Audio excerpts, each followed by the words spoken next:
Aymara Verónica. Buenos días, doctor. Presente. Buenos días. Amaguaña Yadira. ¿No está Amaguaña?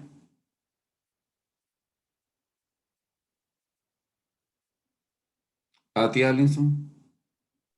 Buenos días, doc. Presente. Buenos días. Varona Diana. Presente, doc. Buenos días. Buenos días. Barreto María Belén. Presente, doc. Bejarano Brian. Buenos días, Doc. Presente. Catota Pablo.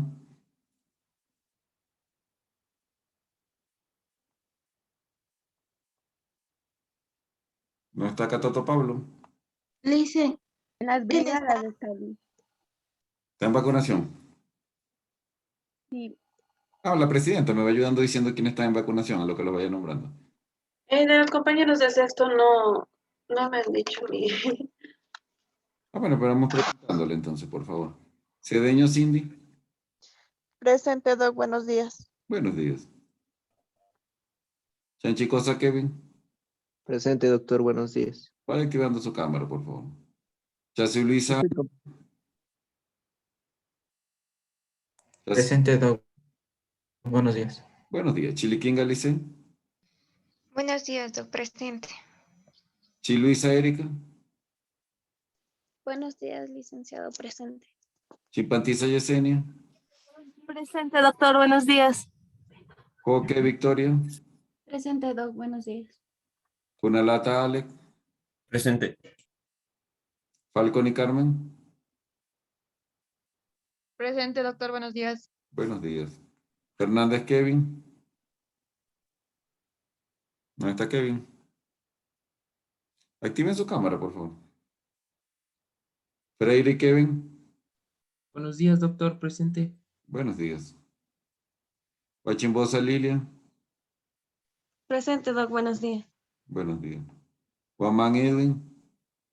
Presente, profe. Las Luisa Freddy. Presente, doc, buenos días. Buenos días. Lema Joana.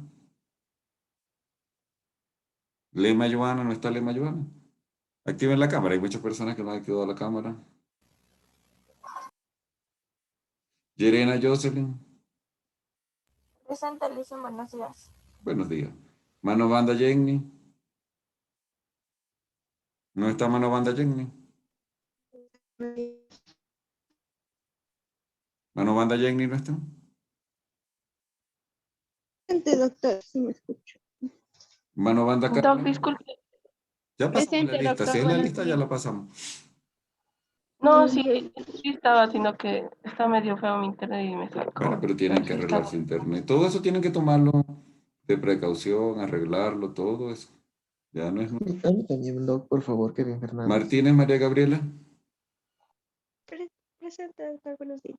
Buenos días. Tienen que tener todo arreglado, su internet, porque es su sistema de clase, definitivamente. Masaquisa Yesenia. Buenos días, doc. Presente. Buenos días. Masaquita Samia. Presente. Buenos días. Buenos días. Meneses Yadira. Presente, doctor. Buenos días. Buenos días. Moreta Nancy. Presente, Listen. Buenos días. Buenos días. Ortiz Robinson. Presente, doctor. Buenos días. Buenos días. Paredes Leonela. Presente, Listen. Utuña Michelle. Presente, doc. Buenos días. Buenos días. Pamiño Jocelyn. Presente, Listen. Buenos días. Buenos días. Pérez Wendy. Presente, doc. Buenos días. Buenos días. Pila Taxi Erika. Presente, doctor. Buenos días. Buenos días. Unina Lucía. Presente, doc. Buenos días. Buenos días. Ruiz Allinson. Presente, doctor. Buenos días. Buenos días. Sánchez Evelyn. Presente, doctor. Buenos días. Sánchez Joana. Presente, doctor. Buenos días. Buenos días. Chulca Rita. Presente, doctor. Buenos días. Suárez Lisbeth. Presente, doc. Buenos días. Taco Silvana. Presente, doctor. Buenos días. Taipe Evelyn. Yo le escribí, doctor, sobre Taipei. ¿Cuál es el problema?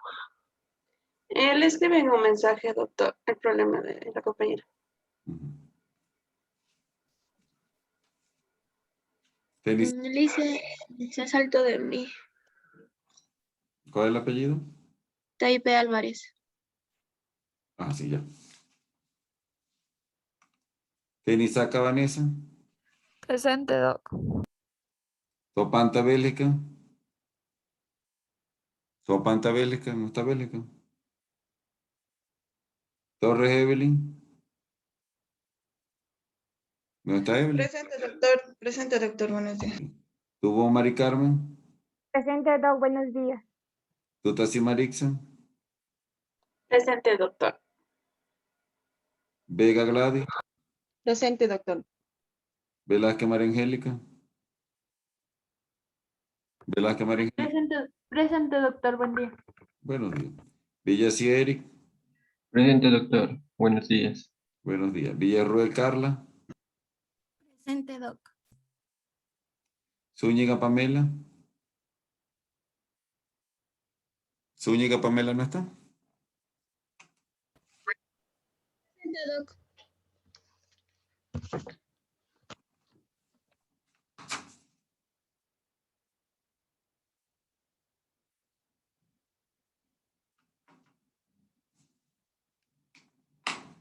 Bueno, entonces tenemos la dificultad. Hay estudiantes que, por ejemplo, Leonela no activa la cámara, Carla Villarroel tampoco. Doc, ¿me puede tomar lista? Activan su Lo que cámara. pasa es que estoy conectando en la computadora. Sí, Entonces, los problemas se siguen presentando, o sea, no han avanzado. O sea, los problemas nadie le ha dado solución. Carla Villarroel sigue con la cámara inactivada, Pamela sigue con la cámara inactivada, Edwin Guamán también, Falconi también. Bueno, Doctor, buenos días. Disculpe, yo fui la persona que le escribió al grupo. No estaba previsto quedarme sin internet, doctor, por eso le avisé con anticipación. Por esta vez voy a permanecer con la cámara apagada, por o sea, favor. los problemas siguen presentándose definitivamente. Entonces ustedes ya saben que si van a entrar a clase de fisiopatología, se tomar todas las precauciones. Porque bueno, sí tenemos estudiantes con 7, inclusive con menos de 7. Y son estudiantes que siempre tienen problemas generalmente con internet, no ven los videos, entonces ya viene el supletorio. Mi pregunta es, ¿qué vamos a hacer para solucionar esos problemas en este segundo parcial? Porque si ustedes no toman la iniciativa de hacer sus propios cambios, ¿qué irá a pasar? A ver, ¿qué me dice qué irá a pasar? Porque si no pueden escuchar la clase y después no tienen tiempo de ver el video, entonces, ¿qué es lo que estamos haciendo? Por mi parte es la primera vez, doctor, o sea, voy a escuchar la clase, no es que me voy a retirar. Bueno, eso es lo mismo todo el tiempo. O sea, es la primera vez, ya después la segunda semana es la segunda, y así van a ir aumentando las veces. Pero mi pregunta es con los que tienen 7.2 para abajo, ¿qué piensan hacer? A ver, cuéntenme. ¿Qué han pensado hacer? Esperar la definitiva, a ver si tienen más de 7, hacer algo para cambiar, a ver, escucho entonces. ¿Qué han pensado hacer? Nada. Vamos a cambiar, escucho. No hay nadie que tenga ninguna dificultad, o sea que del paralelo B, nadie dice nada, todo está bien. A ver, escucho. No hay nada que decir. ¿Qué vamos a hacer para mejorar el internet? Si tienen una duda van a preguntar en clase, no van a hacer trabajo. Creo que es por el clima, doctor, que estos días ha estado lloviendo y la verdad también internet ha estado así medio mal, pero creo que es solo por el clima nomás. No, pero yo lo que quiero saber qué tienen pensado hacer en este segundo parcial, porque estamos a 2 meses de terminar. A 2 meses de terminar. O sea, algo tenemos que hacer, porque si tenemos de 7 para 2 para abajo, tenemos muchas posibilidades de ir a supletorio y de volver a ver la materia. A eso me refiero. O sea, ¿qué pensamos hacer? ¿Qué han pensado hacer? ¿Lo mismo? ¿Van a cambiar? Eso es lo que yo quiero escuchar. De lo que tienen 7 para eso tenemos 2, que 7, tener 1. más atención, ser más ¿Quién va a hablar en responsables. representación de todos para yo ver cuál es el grado de compromiso? ¿No hay compromiso? ¿No hay interés? Eso es lo que yo necesito saber. ¿Qué sucede con ese pequeño grupo? Porque es pequeño, no es todo el grupo definitivamente. A ver, de representación de esas Bueno, personas doc, que... yo no estoy mal. No, pero yo Yo, necesito yo no el estoy que... mal, pero No, pero necesito de 7 para 2 para abajo. Pero Un representante de ese grupo. No hay nadie, o sea que todos son excelentes, todos tienen de 7 para 3, de 7.3 hacia arriba. O sea, no hay nada que hablar, no hay compromisos, no hay nada. O sea que no va a haber llamada en 2 meses, doctor, ayúdeme, voy a supletorio, no hay nada. O sea, no va a haber nada porque es la pregunta que estoy haciendo. O sea, no hay nadie que necesite comprometerse, mejorar su internet.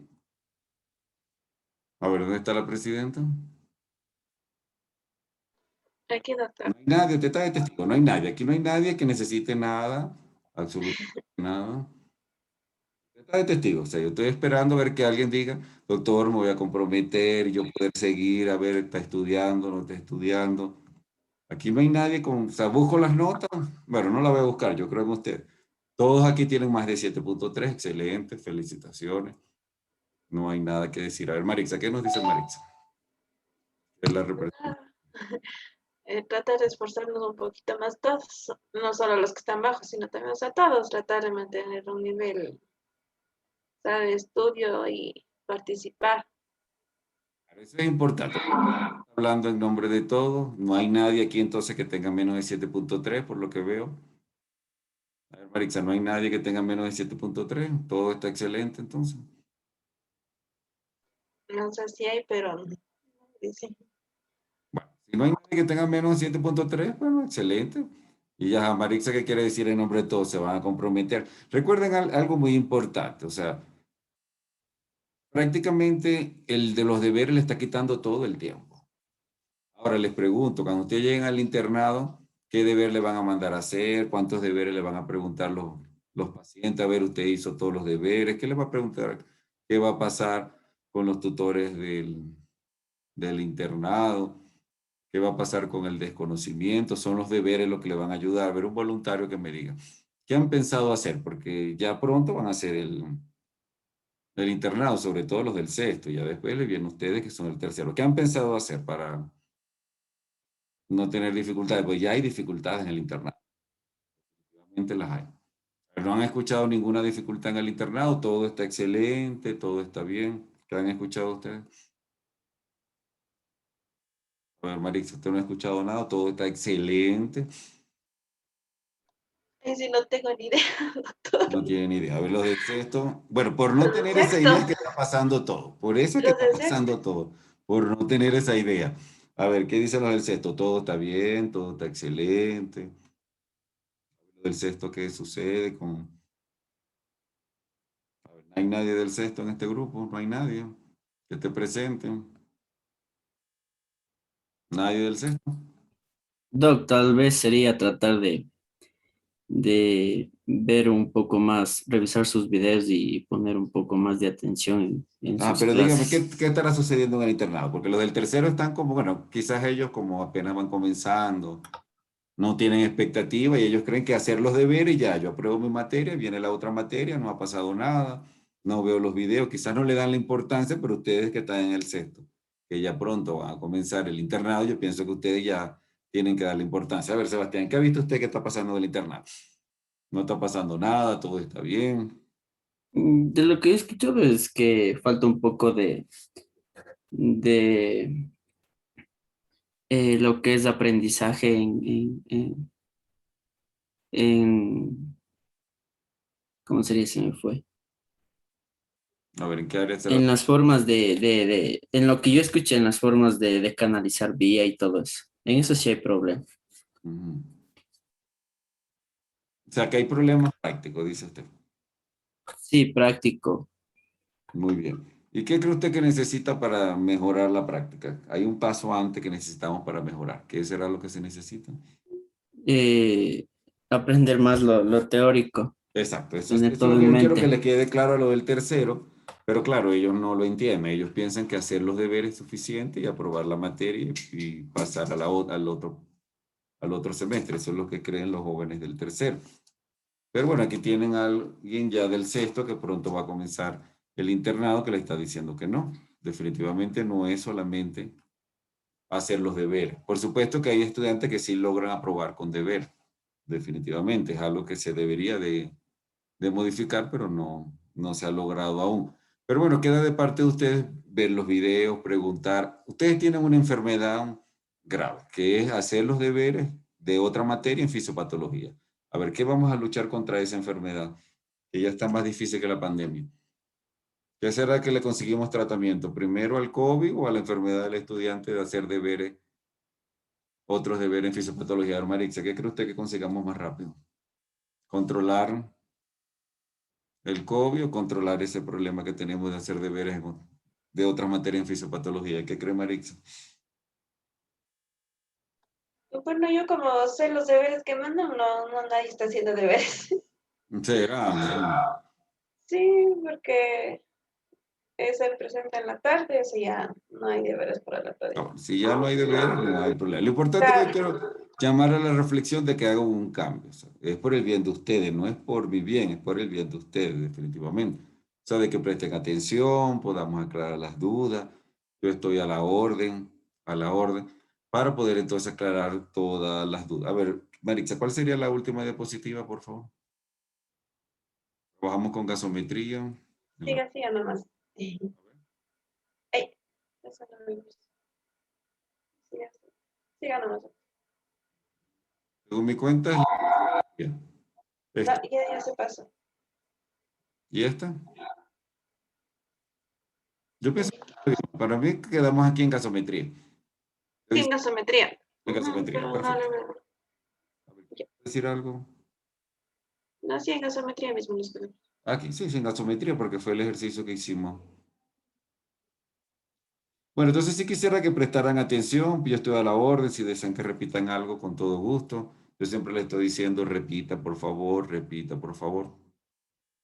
¿Hay alguna duda? Se lo vamos a hacer con todo gusto. Bueno, entonces, en el momento que ustedes van a comenzar a hacer el internado y cuando comiencen también ya el ejercicio clínico, ustedes se van a enfrentar entonces a las pruebas de laboratorio, Y una prueba de laboratorio que se le va a solicitar a estas patologías respiratorias de tipo alérgica que estamos estudiando es los métodos inmunológicos y vamos a ver la inmunoglobulina E. Ya vimos los anticuerpos, vimos el anticuerpo IgM para una infección reciente, vimos el anticuerpo IgG que podía atravesar la barrera placentaria y que también estaban presentes cuando el paciente tiene ya una infección superada o pasada. Pero aquí vamos a ver la inmunoglobulina E. Entonces, ¿qué aumenta cuando el paciente tiene una enfermedad alérgica? Ahora, existen dos tipos de inmunoglobulina E. Existe una inmunoglobulina E total, que ustedes le van a hacer un pedido y van a ver en el pedido esto. Una inmunoglobulina E así. Esta inmunoglobulina E solita significa inmunoglobulina E total. Ahora, esa inmunoglobulina E no es específica, o sea que si yo le solicito a alguno de ustedes que sea alérgico, la inmunoglobulina E, el anticuerpo, me va a salir aumentado, pero no va a decirme es alérgico específicamente a los ácaros, que son los aeroalergenos, o es alérgico a algún alimento. Eso no nos los va a ofrecer la inmunoglobulina E total. Para saber en una forma específica, tenemos entonces las pruebas que se llaman inmunoglobulina E específica para ambiente y alimento. Entonces tengo que diferenciar que si está solamente E, si yo veo un pedido que diga inmunoglobulina E sola, significa inmunoglobulina total. O sea que me va a decir un valor. Sí dice que usted es alérgico, pero no hay una especificidad hacia cuál es el alergeno. Ahora, cuando yo solicito inmunoglobulina E específica, la palabra específica me dice que sí me va a señalar entonces en sangre, que es alérgico a un alérgeno de tipo ambiental como el ácaro o de tipo alimentario como el maní y el chocolate. Pero también tenemos pruebas alérgicas cutáneas. Pruebas alérgicas cutáneas que se llaman prick test, donde le hacemos una lesión con una pequeña aguja al paciente y le colocamos una gota del alergeno. O sea, sería entonces prueba alérgica cutánea. Luego analizamos la gasometría. Con gasometría ya realizamos el ejercicio. Lo que nos queda pendiente para este parcial es entender entonces las diferencias entre hiperventilación e hipoventilación.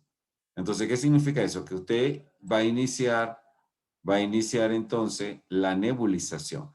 las nebulizaciones con un paciente asmático. Usted le va a preparar las 3 sesiones de nebulización. Recuerde que las nebulizaciones se le va a colocar una a los 20 minutos la segunda y a los 20 minutos la tercera. Generalmente el tiempo de intervalo entre una nebulización y la otra es 20 minutos. Pero que sí es importante que ustedes valoren, porque recuerden que ustedes van a, recién graduados, van a presentar entonces el examen de habilitación. Ahora, yo quiero que ustedes me digan qué va a suceder con ustedes si no aprueban el examen de habilitación. A ver, ¿quién me dice qué será el examen de habilitación y qué sucede si después de graduado no apruebo el examen de habilitación? A ver, ¿quién me dice esa respuesta? A ver, un voluntario, no todos juntos. ¿Qué sucede si no apruebo el examen de habilitación? Doctor, creo que el examen de habilitación es para poder ejercer ya nuestra carrera en sí. Y si es ¿Qué que no sucede si no lo aprobamos, apruebo? obviamente habremos perdido mucho tiempo por Claro. no saber. Bueno, pero tendría que esperar 6 meses.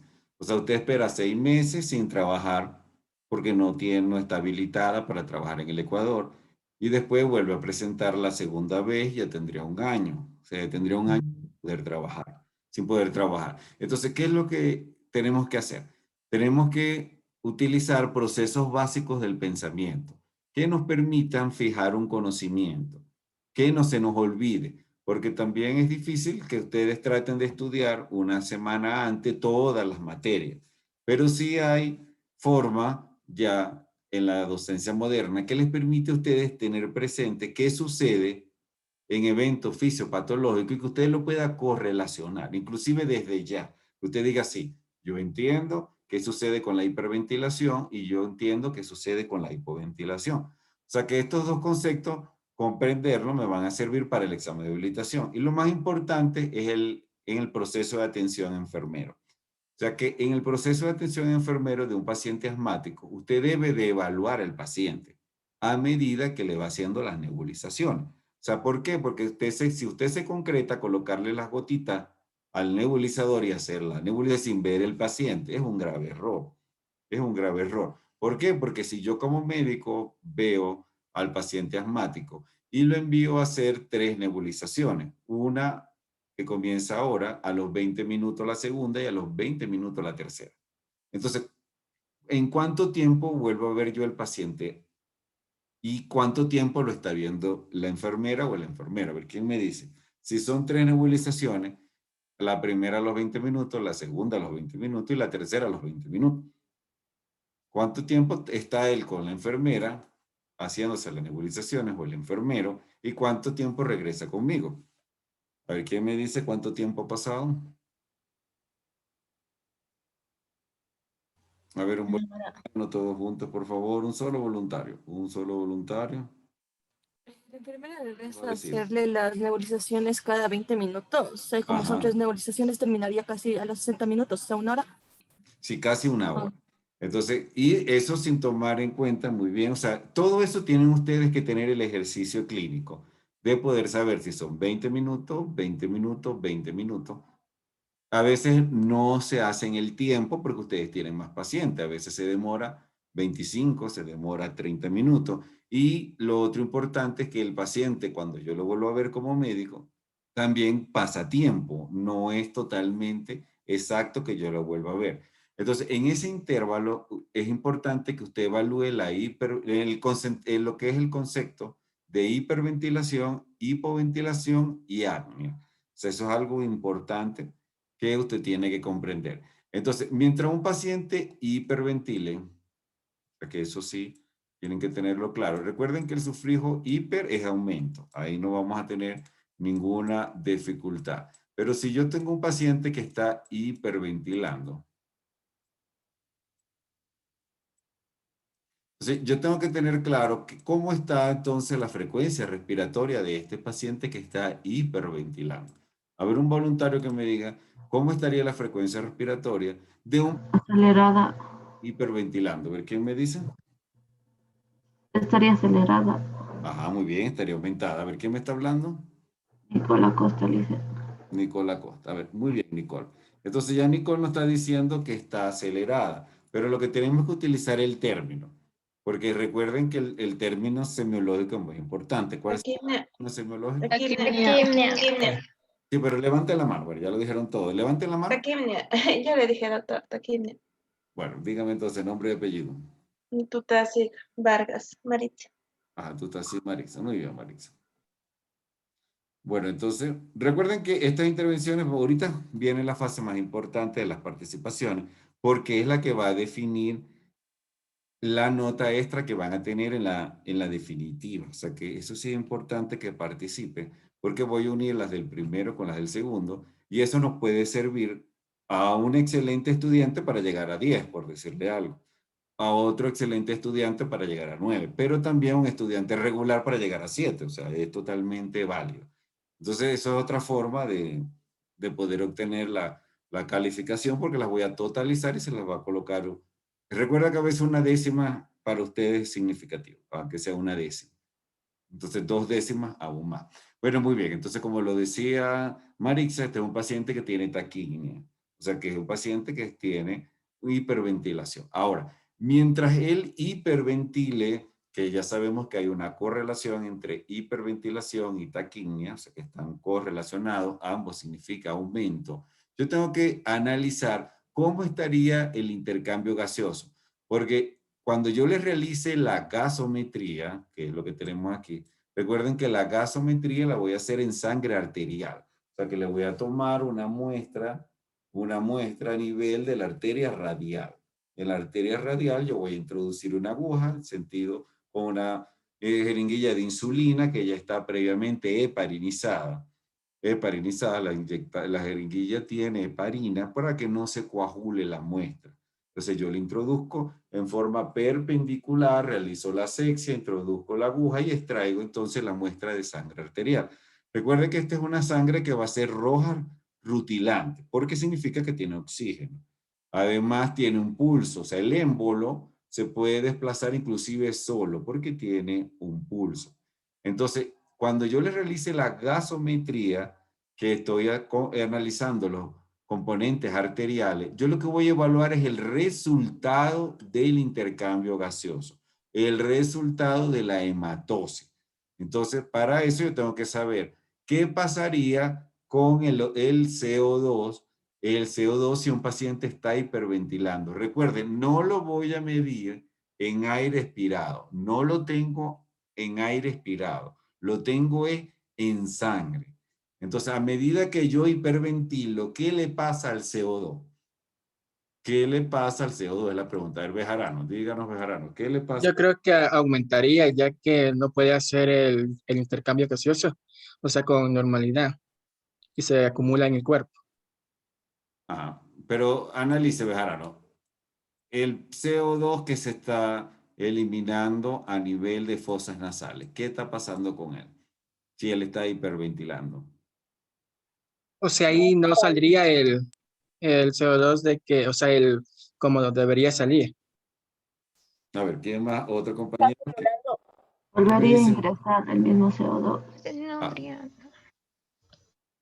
A ver, otro compañero. A ver, Lice, ¿qué dice Lice?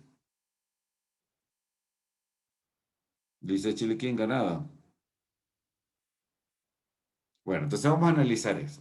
Observen que si yo le coloco al paciente una mascarilla y mido el CO2, él va a aumentar, porque a medida que yo hiperventile, si yo tengo un aumento de la frecuencia respiratoria, yo estoy expulsando más CO2. O sea, yo voy a expulsar más CO2. Entonces, ahora viene el análisis, que es el que necesito. Si ya yo relaciono, porque eso es importante para la estructura cognitiva. Para la estructura, todo lo que es la estructura mental que usted tiene, hiper es un aumento, taquimia es un aumento de la frecuencia respiratoria, y estoy aumentando la expulsión del CO2.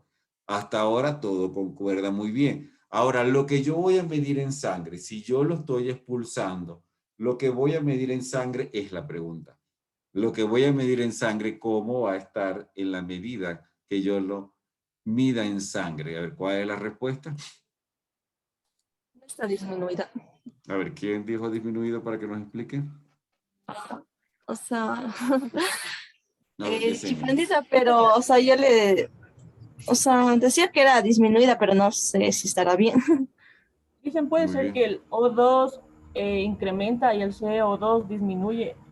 Excelente. O sea, que aquí vamos a tener entonces que a nivel, no, Diana. Fíjense que ustedes están prestando atención y esta pregunta la van a responder, porque yo lo que solamente es análisis. Observen que sí logro analizar, lo que necesito es prestar atención. Fíjense que va a ser súper fácil responder esta pregunta. ¿Por qué? Porque este paciente va a tener entonces disminución cuando yo le realice la gasometría, o sea, en sangre, no en aire expirado, en sangre. Si yo le realizo a este paciente la gasometría, este paciente va a tener entonces disminución del PCO2. Entonces, ¿qué me queda? Esto es lo que estoy analizando, esto. Entonces, lo analizo así. Ya yo conozco la fórmula del pH, yo coloco el pH. Entonces, coloco en el numerador, otra vez vamos a evaluar pH. O sea, que hay que volverlo a estudiar, porque ahora vienen otro tipo de enfermedades que no solamente son respiratorias.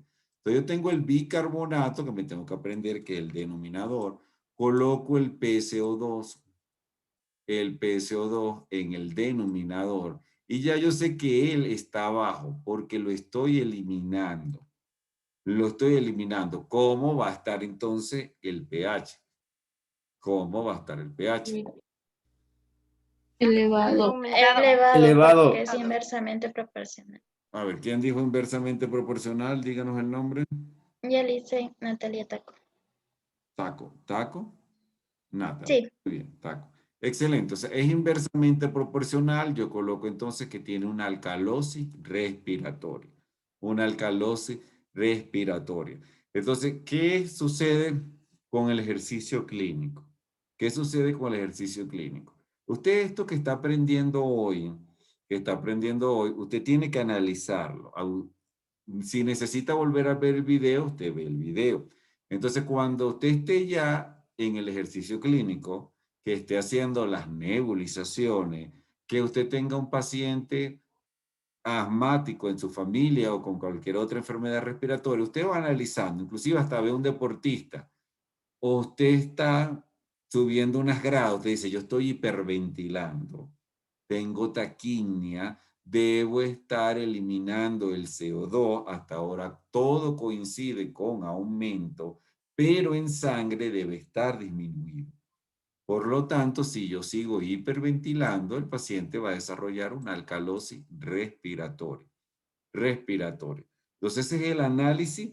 Observe que todo coincide. Hiperventilo, aumento la ventilación. Taquimia, aumento de la frecuencia respiratoria y voy a expulsar el PCO2. Entonces, ahora tengo que analizar el término de la gasometría. Si el PCO2 está disminuido en gasometría, ¿cómo se llama? A ver, un voluntario. ¿Cómo se llama?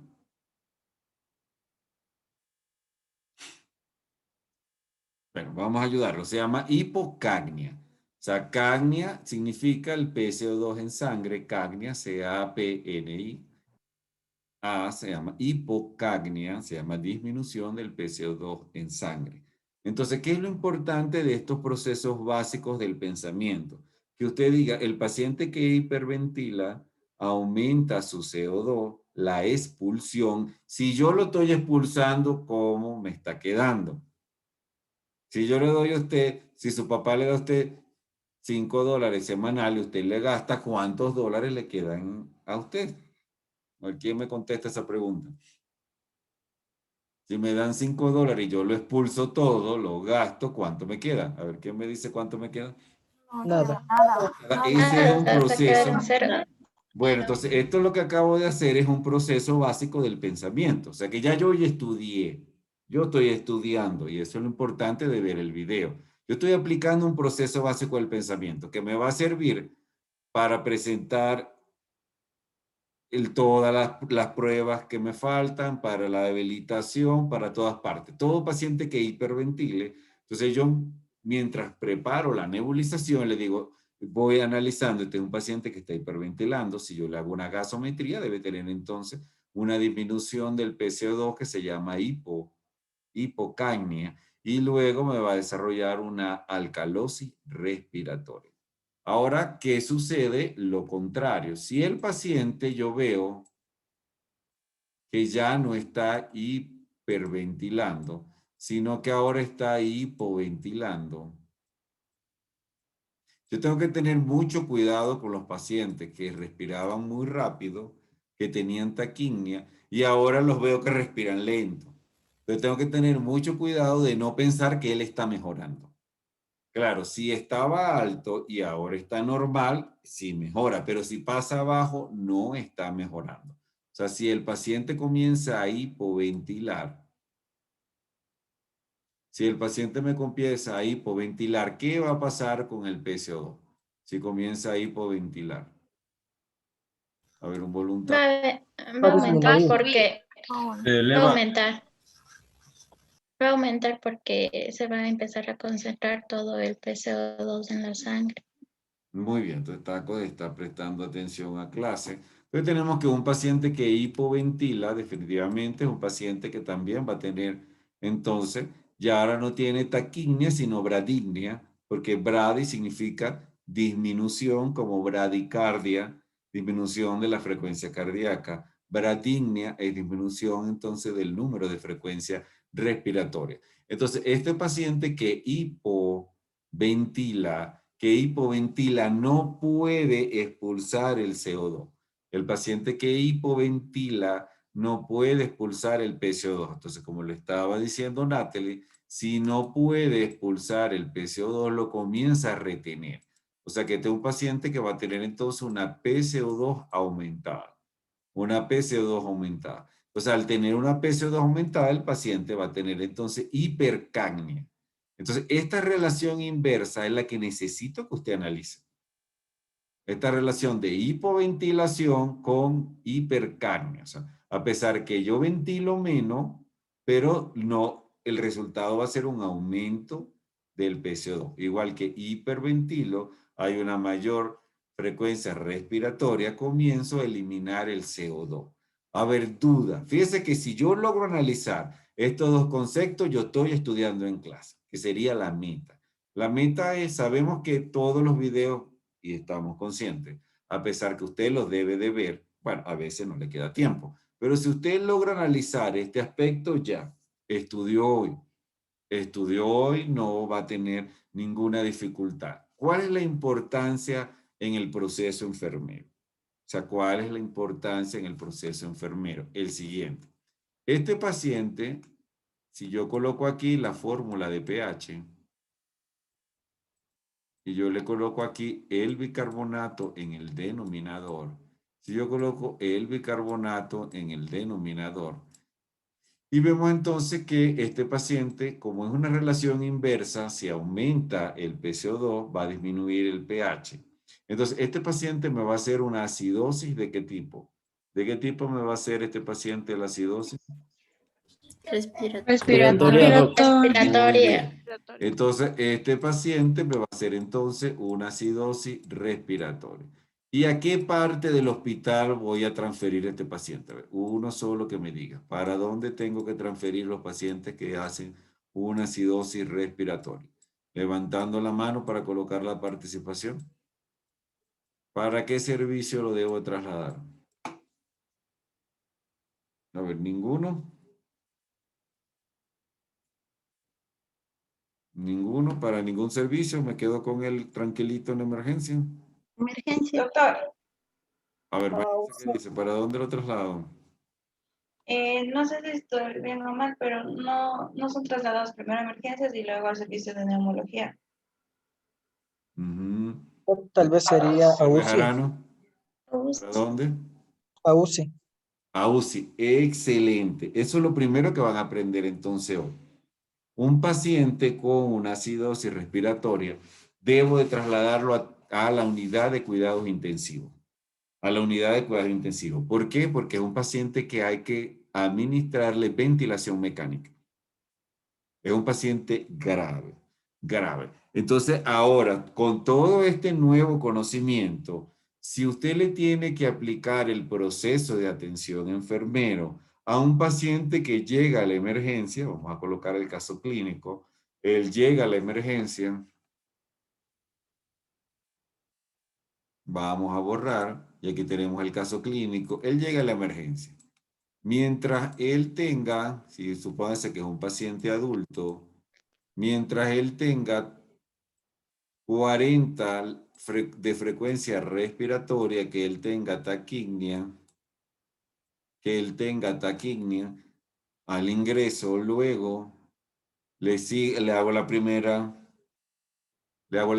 nebulización, le hago la segunda y le hago la tercera nebulización. Y en la tercera nebulización yo le cuento la frecuencia respiratoria y veo que el paciente ahora ya no tiene 40, sino que tiene 10 de frecuencias respiratorias por minuto. Si yo tuviera que correlacionar entonces la frecuencia respiratoria, yo primero tendría que decir que está aumentada. Con 40 un adulto tiene taquipnea y con 10 un adulto va a tener entonces bradypnea. Con 10 va a tener entonces bradypnea, que sería la disminución de la frecuencia respiratoria. Ahora, a este paciente, mientras yo le inicio las nebulizaciones con esta taquipnea, ¿qué alteración ácido-base puede tener este paciente? Ya tengo que analizar si él tiene taquipnea, porque tiene 40 de frecuencia respiratoria, ¿qué alteración ácido-base puede tener? A ver, ¿algún voluntario? Una Alcalosis respiratoria. respiratoria. A ver, uno solo, ¿quién va a hablar para que nos explique? Una alcalosis respiratoria. respiratoria A sería ver, ¿quién dijo porque alcalosis respiratoria? chipantiza. Chipantiza, muy bien. Entonces ya chipantiza lo hizo muy bien, porque lo que tiene que hacer es colocar la fórmula pH, colocar la fórmula de pH, colocar la fórmula del bicarbonato,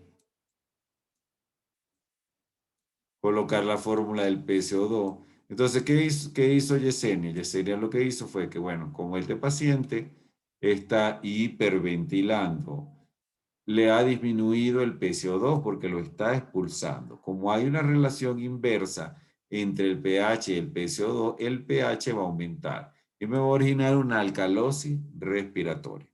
Entonces, este paciente sigue estando en la emergencia. No hay por qué trasladarlo, porque él, a lo que le coloquemos el tratamiento, seguimos con la nebulización, le colocamos hidrocortisona o metilprednisolona endovenoso y él tiene probabilidad de mejorar. Pero en este segundo paciente, ¿quién va a levantar la mano?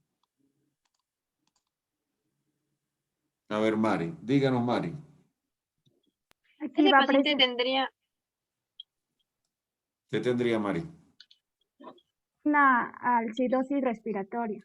Muy bien, entonces ya Mari lo que hizo fue colocar el valor del pH, coloca en el denominador el PCO2. Fíjense que estamos estudiando en clase. Ya esta pregunta yo la puedo resolver, me dedico. Ahora, ¿qué les voy a pedir? Que hoy tomen unos minutos y analicen lo que están haciendo para que no lo olviden. Con 20 minutos que le dediquen ya ustedes no lo olvidan y no se acumula. Entonces, si este PCO2 aumenta y como hay una relación inversamente proporcional, el paciente tiene una acidosis respiratoria. La pregunta es, este paciente en el proceso de atención enfermero, un paciente al que ustedes le están aplicando nebulizaciones, finalizó el ciclo y ustedes observan que tiene bradypnea. ¿Qué deben de hacer en el proceso de atención enfermera? Traslado inmediato a UCI para administrar la ventilación mecánica. A ver, muy bien. Entonces, ¿qué debe hacer? Lo que nos está diciendo Natalie. Entonces, como ustedes, lo que le faltó a Natalie es planteárselo al médico. Entonces, ustedes tienen una materia que van a ver el triaje. el triaje. En el triaje, el procedimiento del triaje es seleccionar quiénes son emergencia. Entonces, para un enfermero o una enfermera que no comprenda lo importante que es y las complicaciones que produce la bradignia y más aún el apnea, que no ventile, entonces le sigue haciendo las nebulizaciones y el paciente sigue esperando afuera. Ahora, mientras él espera afuera, ¿qué puede suceder? Mientras él espera afuera, ¿qué puede suceder? ¿Quién me dice qué le puede suceder a ese paciente?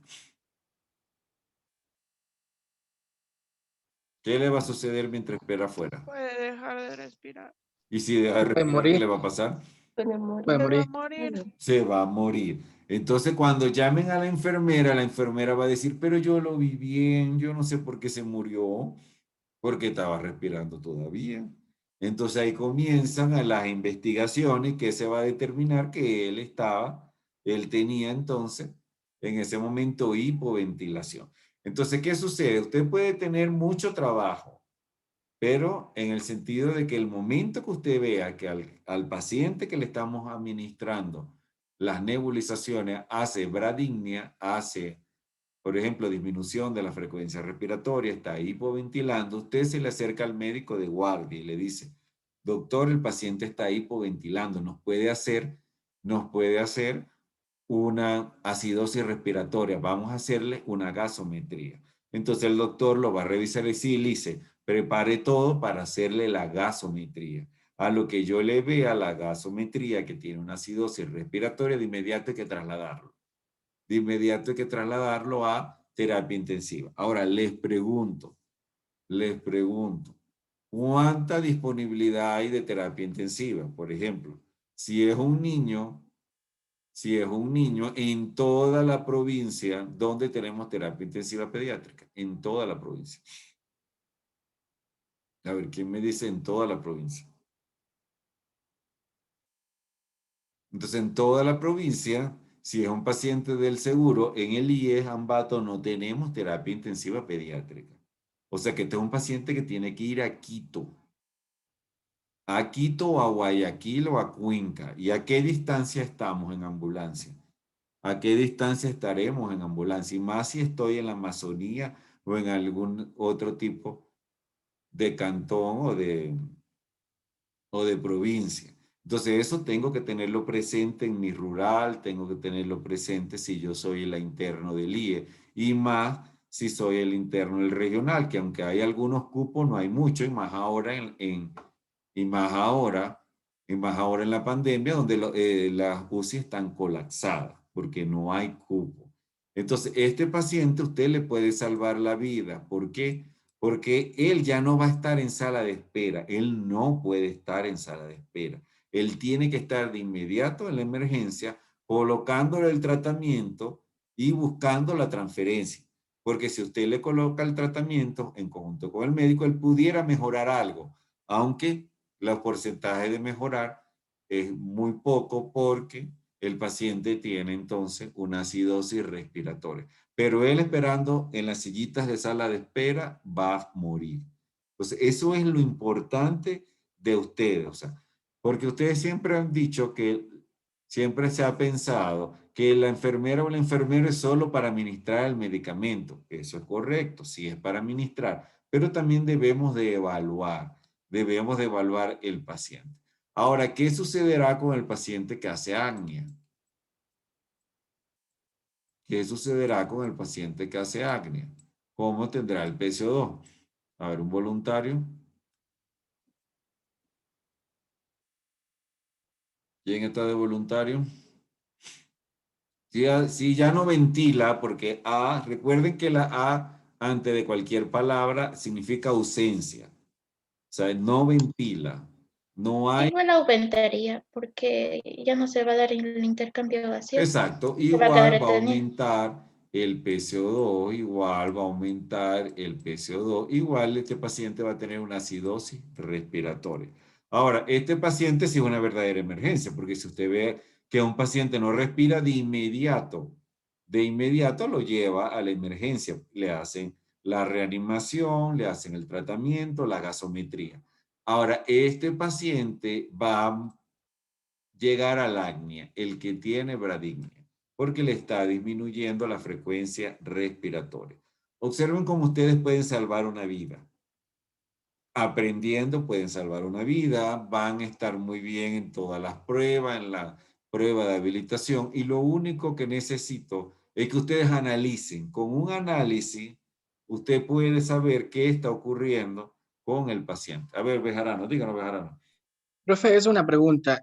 Por ejemplo, si es que ya un paciente ingresa con acidosis respiratoria y tiene más, digamos, más enfermedades, por ejemplo, como diabetes y todo eso, eso ya, o sea, no hay mucha probabilidad de que sobreviva, ¿verdad? Claro, entre mayor comorbilidad. Recuerden que las enfermedades asociadas, si el paciente es asmático y además es diabético, se llama comorbilidad. Comorbilidad significa enfermedad, y enfermedad asociada. O sea, que yo tengo un asmático, hipertenso y diabético, tiene mayor factores de riesgo porque tiene un mayor número de comorbilidad, Entonces, esto que yo le estoy analizando se ve sencillo y lo es, pero va a salvar una vida que a veces se olvida. Y ustedes le hacen las nebulizaciones sin evaluar el paciente. Inclusive, hasta en un minuto ustedes pueden evaluar y a veces sin contar, ustedes le ven al paciente que está hipoventilando definitivamente. Y de esto también tienen que aprender que los pacientes no solamente hay que aplicar la saturación, al llegar, porque las enfermeras y los enfermeros generalmente eso lo hacen muy bien. Le aplican la oximetría de pulso al llegar al triaje. Pero mientras le estoy realizando las nebulizaciones, también lo debo de hacer. Porque al momento, este paciente definitivamente está hipoxémico, con disminución del oxígeno también. Y esta es otra forma de que usted lo puede evidenciar que se nos está complicando. Luego tenemos que las pruebas de función pulmonar, el objetivo es demostrar la obstrucción bronquial. Para eso se va a medir entonces la prueba de función pulmonar. Entonces la prueba de función pulmonar se llama espirometría. O sea, a este paciente que ya... ¿Ustedes lo vieron ya con la doctora Valeria la espirometría? Bueno, entonces a este paciente que ustedes vieron ya con la doctora Valeria, le vamos a hacer entonces una espirometría. Entonces, con la espirometría, si es un paciente asmático, yo voy a determinar que el flujo, lo que va a ser el volumen expiratorio va a estar disminuido en el primer segundo. Y eso determina que el paciente tiene una obstrucción bronquial, o sea que tiene broncoconstricción. Ahora, en la manera de cómo voy a comprobar yo que el paciente mejora o cómo voy a confirmarlo. Lo confirmo con las pruebas de broncodilatación. O sea que al colocarle el salbutamol, que es un bronquiodilatador, ese volumen expiratorio forzado en un segundo va a aumentar.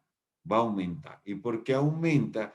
Porque a este paciente que tiene broncoconstricción, definitivamente no puede expulsar el volumen expiratorio porque está el bronquio contraído.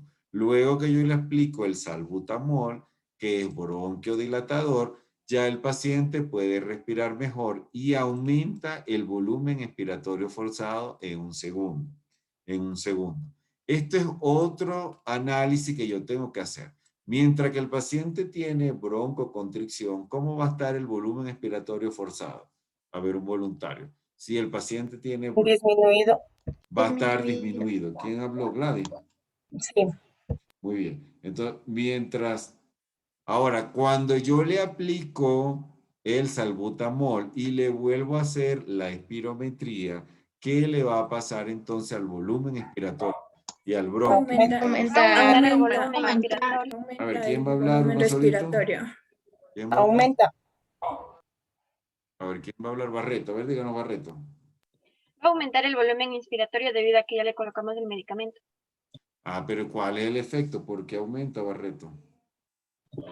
Porque le se colocamos el dilata. broncodilatador, que sería el salbutamol. Exactamente, o sea que usted fácilmente está estudiando hoy y puede decir, bueno, si yo le aplico el bronquiodilatador, que es el salbutamol, definitivamente este paciente va a mejorar. Y la mejoría con la espirometría voy a evidenciar que hay un aumento del volumen expiratorio forzado en un segundo. Muy bien, o sea, fíjese que sí logramos estudiar hoy mismo.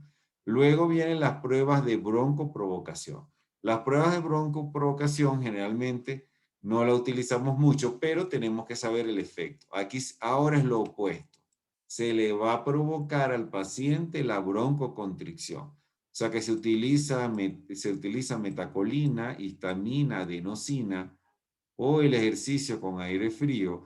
Y entonces le vamos a conseguir que el bronquio, porque se llama broncoprovocación, le voy a producir la broncoconstricción. Y definitivamente, si el paciente está en broncoconstricción, va a disminuir el volumen expiratorio forzado. Entonces, ¿qué es lo que yo tengo que tener claro? Si yo tengo el bronquio cerrado, ¿cómo sale? A ver, ¿cómo sale? ¿Cómo entra el aire? A ver, explíqueme. ¿Cómo estarías en broncoconstricción? En broncoconstricción, ¿cómo hace salir el volumen expiratorio? O sea, entonces ahí va a tener una disminución del volumen, porque mientras haya broncoconstricción, el volumen va a estar disminuido. Ahora, en el momento que ya yo le aplico el salbutamol, el volumen expiratorio forzado ahí sí va a aumentar. Si yo le aplico adenosina, histamina, va a hacer un efecto opuesto al salbutamol. Bueno, ya hoy estudiamos, ya analizamos. Entonces ahora me quedan las consideraciones entonces para lo que va a ser el proceso de atención enfermera. En el proceso de atención enfermera yo le tengo que explicar al paciente, número 1, que hay que evitar los factores precipitantes. O sea que el paciente tiene que evitar el estrés, tiene que evitar el contacto con los alérgenos, que sería entonces el ácaro. Y si es alérgico al maní, no puede consumir maní, si es alérgico al chocolate. Mantener a la adhesión del tratamiento. Recuerden que esta palabra es muy importante y eso debería estar en uno de los correctos. O sea, el medicamento correcto, a la hora correcta, pero usted tiene que vigilar como futuro profesional de enfermería que la medicación se cumpla. Y eso se llama adherir. Adherir significa que el paciente está unido y está cumpliendo su tratamiento. Entonces, la adhesión terapéutica, la adhesión al tratamiento, es que usted le pregunte, ¿está cumpliendo el salbutamol? ¿Está cumpliendo el flixotide? ¿Está cumpliendo el ceretide? La medicación. Modificar los estilos de vida es muy importante porque hay que evitar el tabaco, hacer el ejercicio, evitar el contacto con personas que presenten cuadros de infecciones de vía respiratoria y tomar medidas preventivas para vacunarse para la gripe, que será antiinfluenza, es muy importante. Entonces recuerden que, por ejemplo, un niño asmático, ¿qué le recomendaría uno de ustedes a la mamá de un niño asmático que lo lleva a la guardería? ¿Qué sucederá en la guardería?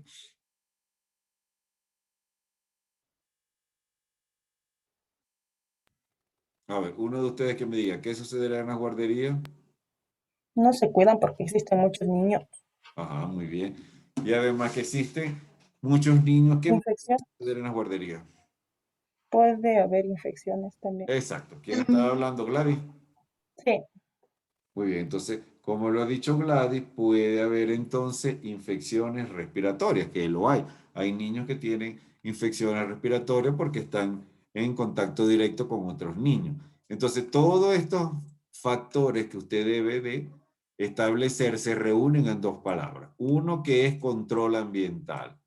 O sea, que en el proceso de atención enfermero, usted le debe realizar un control ambiental.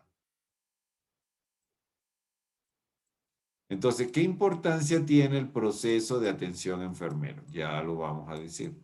¿Qué sucede con el proceso de atención enfermero? Lo siguiente. Yo podré ser el mejor de los médicos con el mejor tratamiento que le voy a colocar a un niño. Yo puedo ser el mejor pediatra, pero mientras yo no le explique el control ambiental, el paciente no va a mejorar. Porque el control ambiental significa que no puede barrer, sino pasar solamente trapeador, que el trapeador no puede tener un olor fuerte, sino tiene que tener un olor neutro, que no puede sacudir, que tiene que abrir la ventana para que se pueda ventilar la habitación, que no hay que controlar todo lo que es los alergenos, como el ácaro, no puede haber el polvo casero, que tiene que evitar el tabaco, porque si el papá del niño fuma, no va a mejorar el niño. Entonces, todo eso se llama control ambiental. Y también le tengo que hacer entonces un control de tipo nutricional. O sea que el proceso de atención enfermero, tiene que también tener un control nutricional.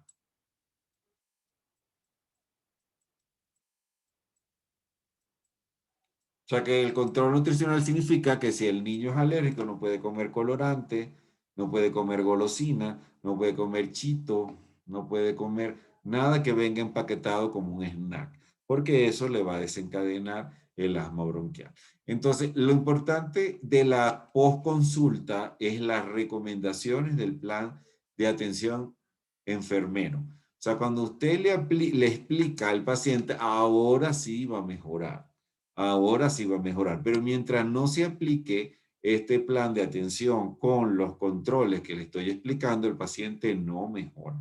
Y vemos cómo el paciente recurre en el tratamiento.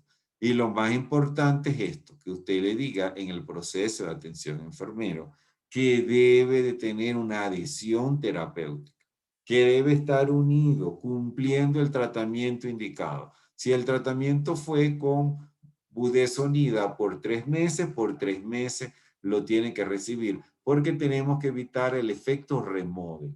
Recuerde que la adhesión del tratamiento me permite que ese tratamiento, que lo habíamos clasificado en un tratamiento que va a ser de ataque en el momento de la crisis, que es el salbutamol, y un tratamiento de mantenimiento que va a controlar el proceso inflamatorio y también el remodel, que era cuando le explicaba aquellos cambios histopatológicos donde aparecía la fibrosis a nivel entonces de la mucosa bronquial.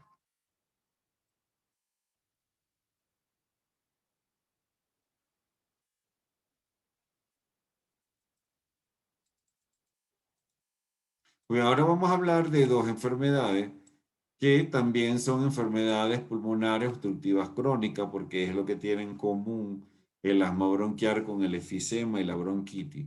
Con el efisema y la bronquitis hay una característica: las tres son enfermedades pulmonares obstructivas crónicas, todas son enfermedades pulmonares obstructivas, tanto el asma, la bronquitis crónica como el efisema. La diferencia es que el asma es reversible. El asma es reversible al tratamiento. En cambio, estas dos, la bronquitis crónica y el efisema, ¿verdad? Las dos es irreversible. O sea que todas son crónicas, todas son crónicas. El asma tiene agudizaciones, pero todas son crónicas, todas son enfermedades pulmonares obstructivas crónicas. La diferencia va a estar que el asma bronquial es reversible, y observen cómo el EPO significa enfermedad pulmonar obstructiva crónica, es irreversible.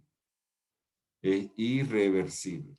Entonces, eso es lo que tenemos que evitar. Tenemos que evitar que nuestro paciente fumador que se fuma 5, 6, 7 tabacos diarios, que va a desarrollar entonces un enfisema, que es una enfermedad discapacitante del punto de vista respiratorio, que va a depender de un tanque de oxígeno.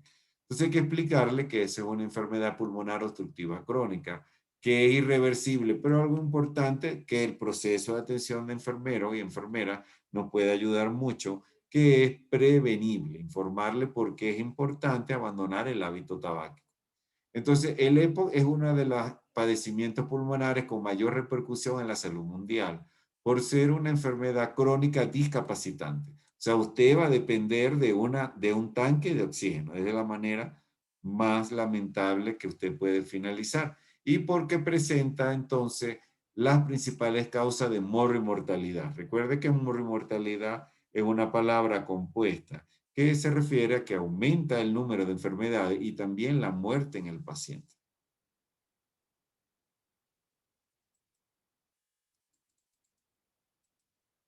Bueno, entonces aquí vemos cómo el EPOC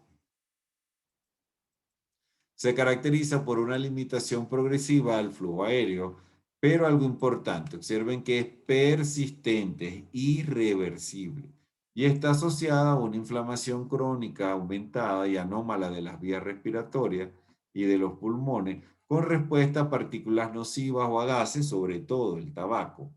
Las exacerbaciones y comorbilidades, aquí viene la palabra, a ver, ¿quién me dice que son comorbilidades? ¿Quién me da un ejemplo de comorbilidades? Por ejemplo,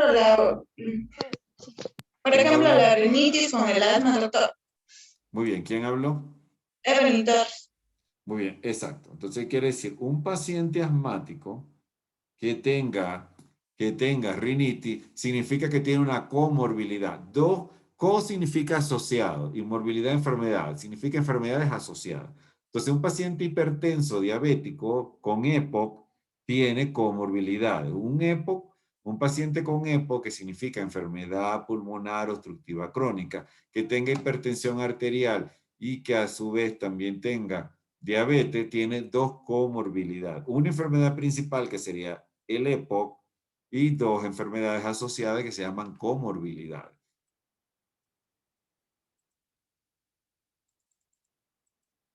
Entonces aquí vemos que aclarar lo siguiente. Número 1, la bronquitis crónica tiene sus criterios. La bronquitis crónica tiene sus criterios. Un paciente que tenga tos y producción de moco, que va a llevar entonces una duración al menos de 3 meses en cada uno de los 2 años. Fíjese, al menos de los 3 meses. Al menos de los 3 meses significa que por lo menos tenga 3 meses. No menos de 3 meses, sino necesito que tenga 3 o más meses. Eso es lo que significa al menos 3 meses.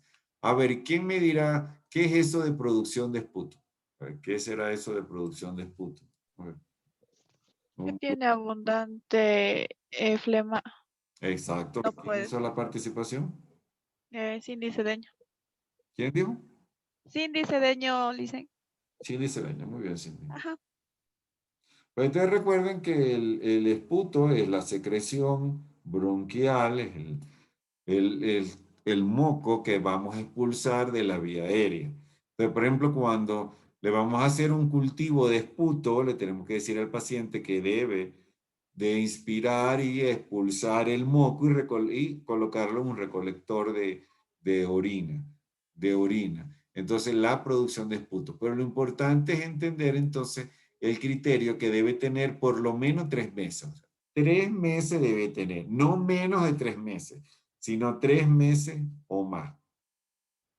Existe un incremento de las glándulas y células secretoras en la submucosa, lo que produce definitiva hipersecreción de moco. Entonces aquí volvemos al término de hiper, que significa aumento, o sea que vamos a tener un aumento de la secreción de moco.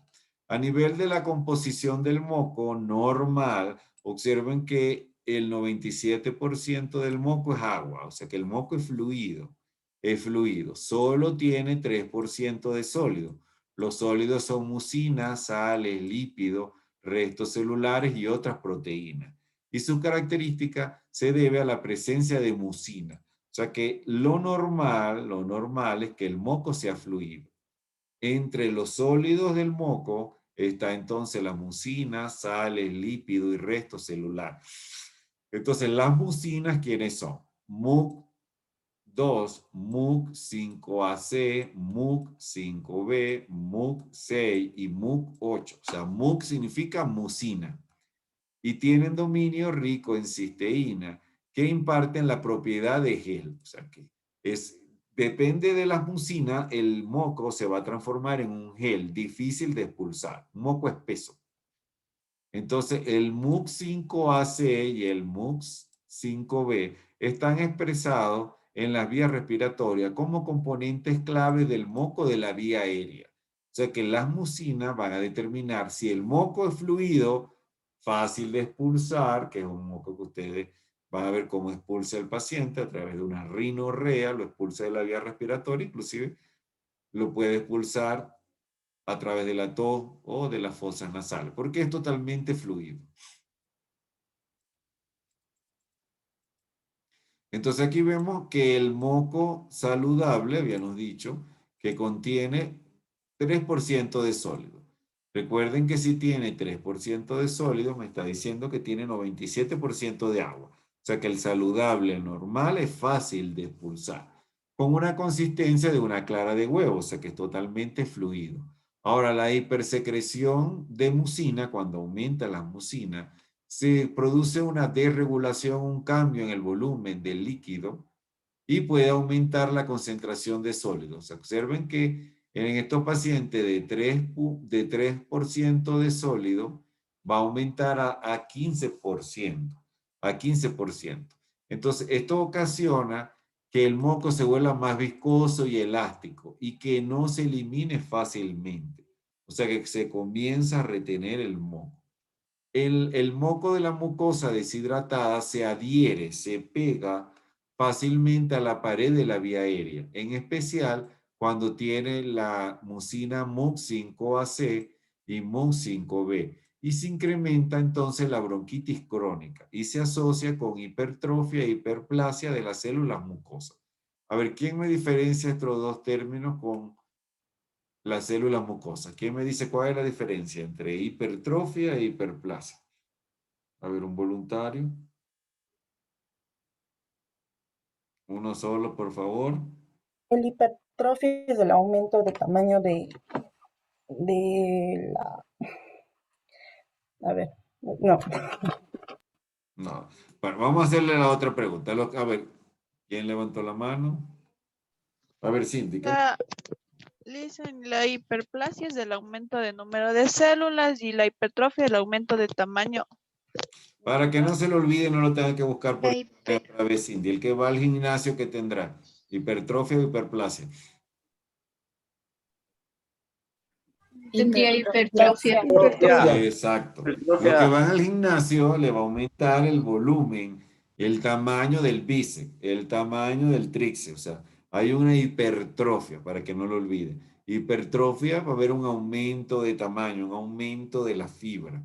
Y la mejor forma de reconocerlo es el gimnasio. O sea, que usted va a un gimnasio y va a tener una hipertrofia de los músculos, porque va a aumentar en tamaño. En cambio, hiperplasia significa aumento en el número. En el número. Y esto va a ocasionar entonces que se produzca definitivamente más moco y difícil de expulsar. Y esto va a ocasionar entonces que nuestro paciente va a desarrollar una bronquitis crónica. Una bronquitis crónica. Observen cómo está el tabaco como el principal factor desencadenante. Igualmente va a haber una inflamación. Recuerde que todos los sufijos en itis significa inflamación y que se va a producir una citocina que se llama factor de necrosis tumoral. Entonces aquí vemos que F de factor, N de necrosis y T, ¿de qué será? ¿De qué será la T? De tu. Ajá, muy bien. Tumoral. ¿Quién dijo eso? Verónica Aymara. Aymara. ¿Y el apellido? Verónica Aymara. Ajá, Verónica, el apellido Aymara, nombre Verónica. Muy bien. Entonces vemos que aquí le va a aumentar TNF-alfa. TNF-alfa está colocado de esa manera porque está la abreviatura en inglés, como ya ustedes saben, se va a analizar factor de necrosis tumoral, lo que es entonces la traducción. La traducción. ¿Y por qué? Porque habíamos hablado de que son citocinas inflamatorias. Entonces, en la bronquitis, el paciente va a tener entonces un aumento de producción de moco a nivel de las glándulas y las células caliciformes. Recuerden que las células caliciformes son las células productoras de moco que está a nivel del tejido epitelial. Hay una hipersecreción de moco y de la mucina MUC5AC y MUC5B.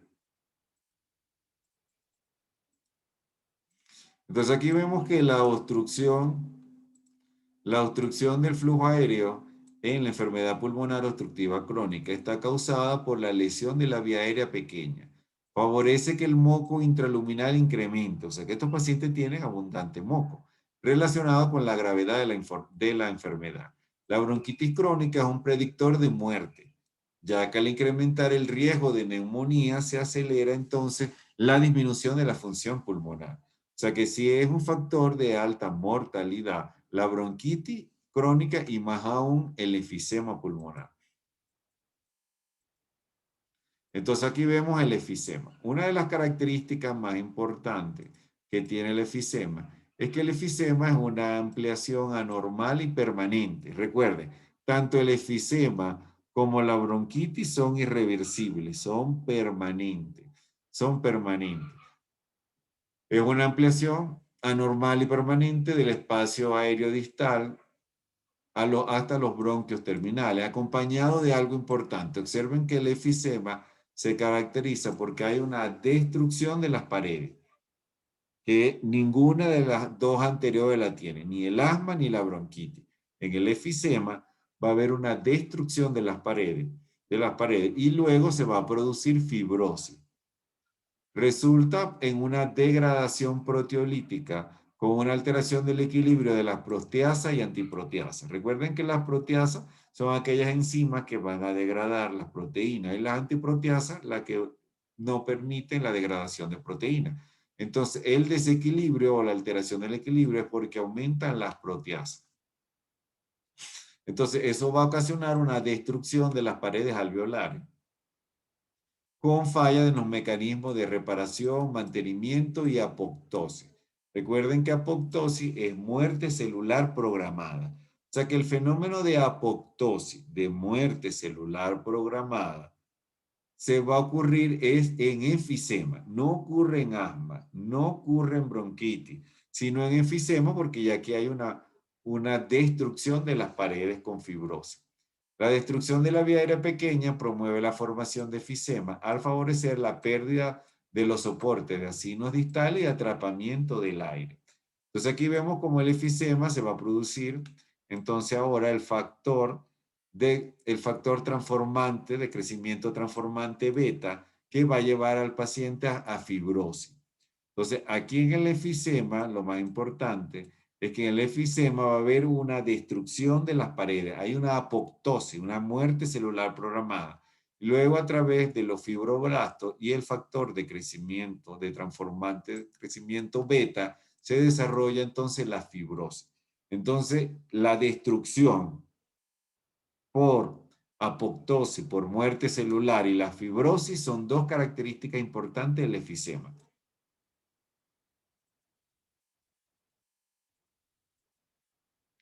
Entonces, de esta manera vemos que en los estadios avanzados del efisema, se produce entonces una pérdida de elasticidad alveolar. En fases iniciales, son más evidentes las anormalidades bronquioalveolares y la limitación crónica del flujo aéreo. Recuerde que las tres enfermedades, tanto asma, bronquitis como enfisema, las tres tienen entonces una evolución crónica, una limitación crónica de la vía aérea. La diferencia está en que el asma es reversible. El asma es reversible. Significa que usted tiene un paciente asmático, le aplica las nebulizaciones y luego realiza el tratamiento de mantenimiento, que generalmente es por 3 meses, y el paciente mejora. Pero aquí no, aquí tenemos que en la bronquitis, que es el EPOC y el efisema, entonces irreversible. La respuesta inflamatoria crónica anómala produce destrucción del parénquima pulmonar, específicamente en el EPOC y en el efisema. Recuerda que el EPOC incluye bronquitis y efisema. En el efisema va a haber una destrucción del parénquima pulmonar, interrumpiendo la reparación de los tejidos con fibrosis. O sea que el efisema se caracteriza por apoptosis, muerte celular programada, con posterior reparación de efisema. De la vía aérea pequeña y ruptura alveolar. El efisema pulmonar aparece conforme el EPO avanza. O sea, la etapa final de un paciente con EPO va a ser el efisema.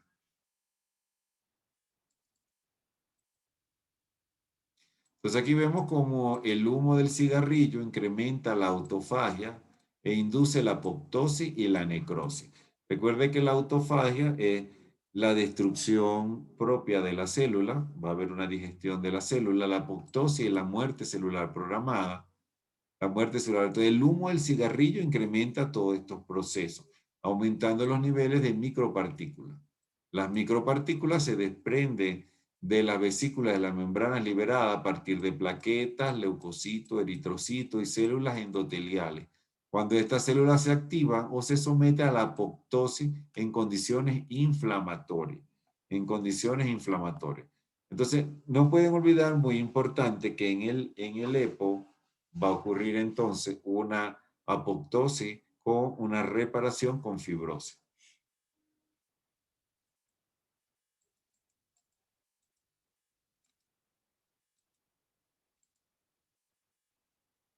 Pero entonces vamos a colocar las láminas para de donde van a hacer el...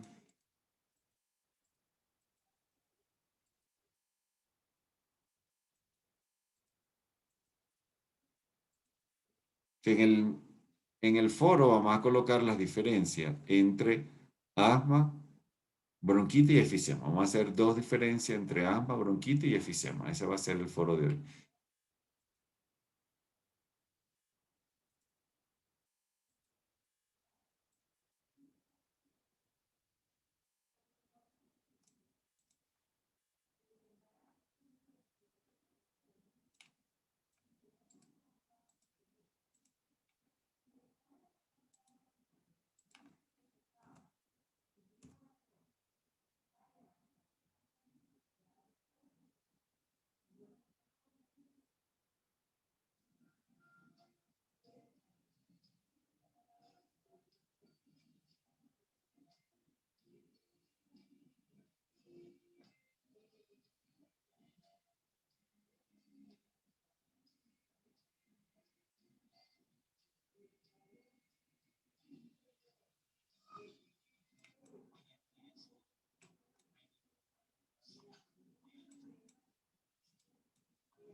A ver, ¿qué estaremos observando en este niño?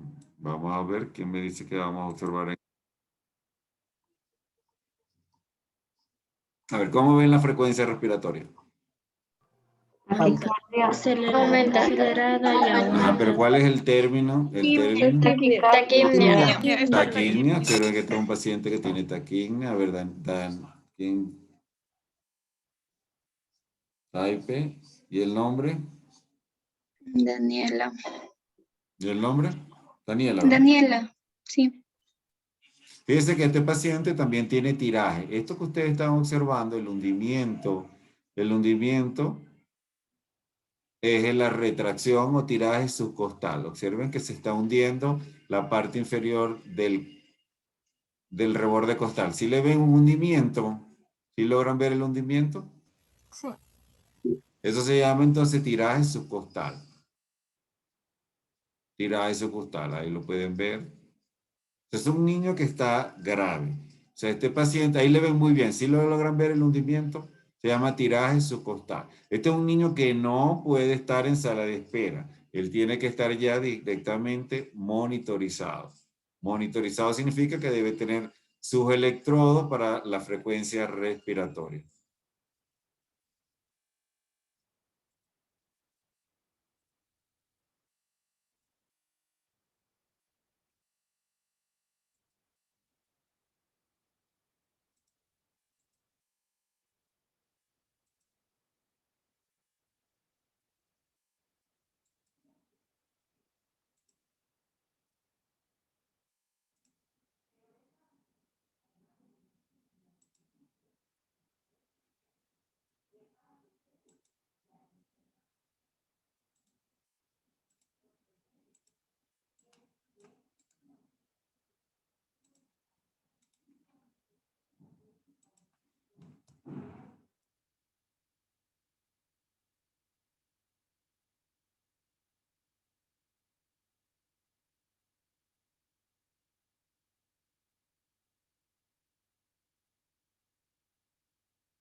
Pero vamos a observar entonces la característica de la tos del síndrome coqueluchoide. Observen la característica del síndrome coqueluchoide. Vamos a ver cómo tose esa niña.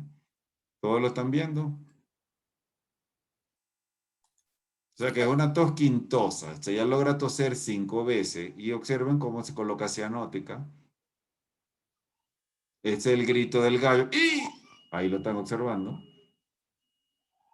¿Sí lo logran ver? ¿Escuchar? ¿No has escuchado?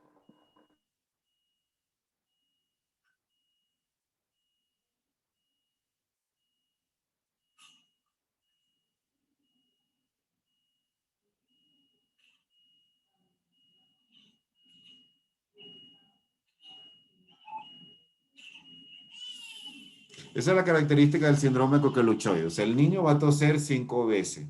Se va a colocar cianótico. Al final de la inspiración va a observar el grito, o sea, una inspiración, un estridor producto de lo que se llama el grito del gallo. Observen cómo tosen. Y escuchen, por favor.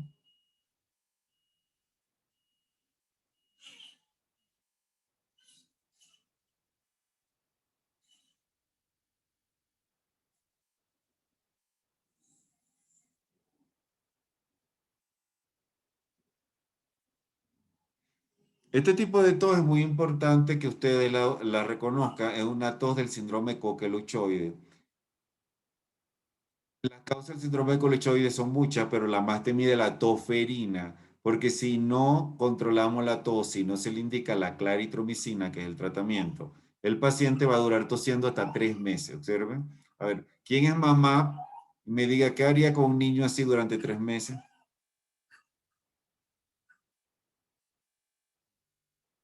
Entonces, este es el tipo de tos característico del síndrome coqueluchoide, donde está la toferina, tos quintosa, emetizante y cianosante. Aquí la vemos bien la parte cianosante y la expiración que produce el grito del gallo al final. Si escuchan la inspiración de... A ver, no veo que nadie dice nada. ¿Será que están perdidos? Se escucha bajito. Se escucha súper bajo. No Escucho. escucho. Como que se le fue el internet, Doc. No se le escuchó.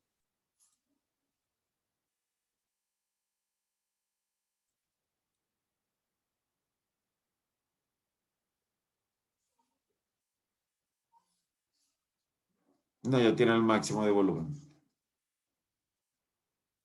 Bueno, pero sí lo lograron escuchar, que es lo importante.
¿Por qué estarán observando en este niño? ¿Qué están observando en el niño?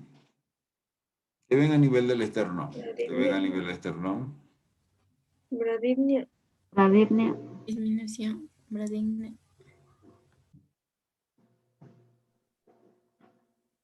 Bueno, pero cuéntenle la frecuencia respiratoria, cuéntenle en un minuto, si lo pueden contar.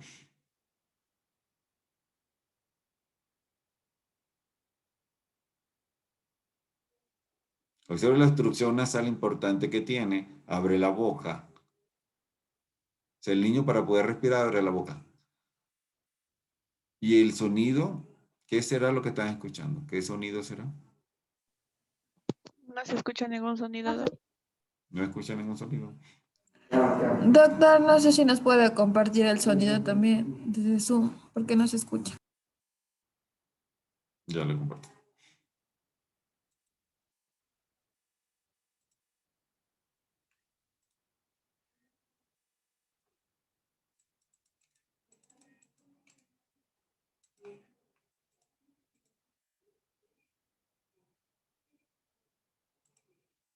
Bueno, escúchenlo y me dicen que están escuchando, ya está en el Zoom.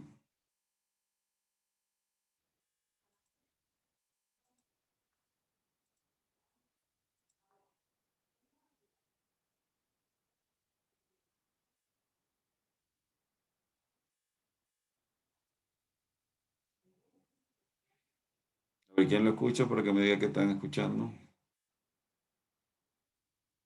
No se escucha, doctor. No se escucha. Sí, no sé si puede compartir de ahí mismo. No, ya está compartido. Ya yo pensé que lo habían escuchado, ya está en el Zoom. Es como que se atanque, niño. Ah, ya. Ya está en el Zoom, ya. Video. Sí, sí. Ya está para que lo escuchen.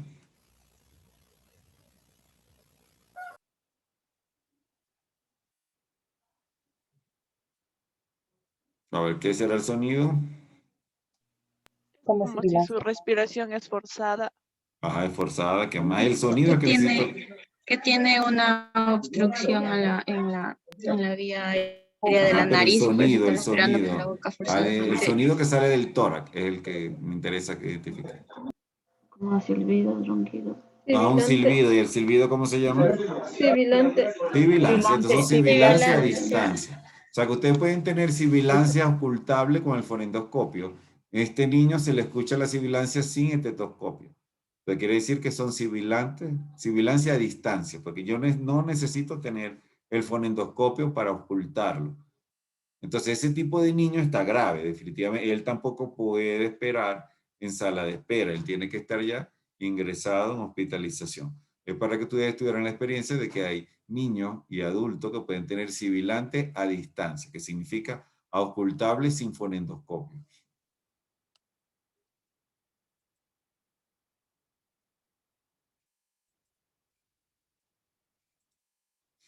Bueno, entonces vamos a hacer el foro. El foro son las dos diferencias entre asma, enfisema y bronquitis crónica.